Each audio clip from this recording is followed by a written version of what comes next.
In the final few slides of this lecture, it's worth covering a few tips covering sketching. We mentioned when we covered a brief description of the GUI that we had a rule at the bottom of the screen, and you can see this as shown at the top here under the first bullet point, and it's useful to get a quick understanding of how large the geometry is to make sure it's been imported correctly and it's also in the correct units.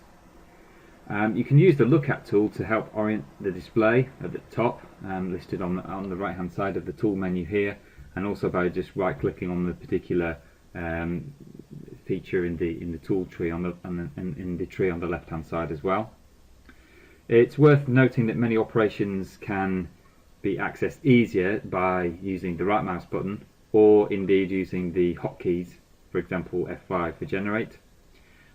Remember that we have undo and redo buttons, which are only available for sketch mode, but that we can do multiple undo redos, and that each plane will have its own collection of undo operations stored in memory if you need to go back for that particular plane. There's also a back operation that's available for some of the sketching operations, available using the right mouse button. For example, if we create a polyline and we want to go back up a step to the previous section of the polyline, we can use back as a sort of a feature-specific undo operation. And also remember, only one sketch is active at any particular time, and you'll see that active sketch as listed in the upper section of the GUI by the toolbars.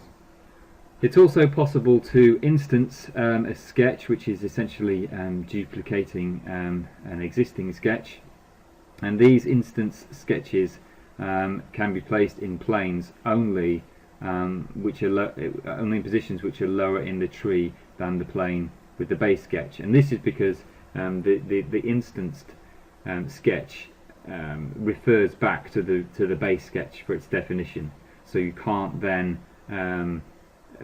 take away that base sketch because the instance relies on that base sketch for its definition. The instance sketch can be scaled and rotated. Edges are fixed and can't be moved, edited or deleted, which is something to be aware of for the instance sketch. The new sketch is persistent and is automatically updated when the changes in the base sketch are made, and that's because of the connection and reliance on the base sketch for definition. It can be used as just like you would use a normal sketch for creating additional features.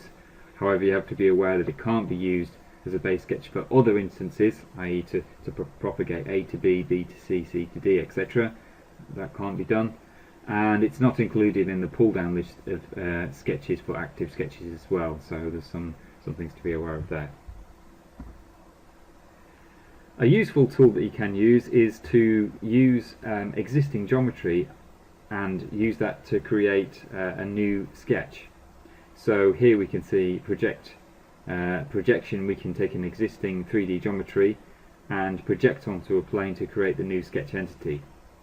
So here in this example we are selecting the face, which becomes highlighted in green, and then we're projecting onto a particular plane, which is this plane here, in order to create this yellow sketch. It can't be modified using normal sketch tools, and it remains associated to the input geometry, just like we had in the previous slide where there was a reliance on the base sketch.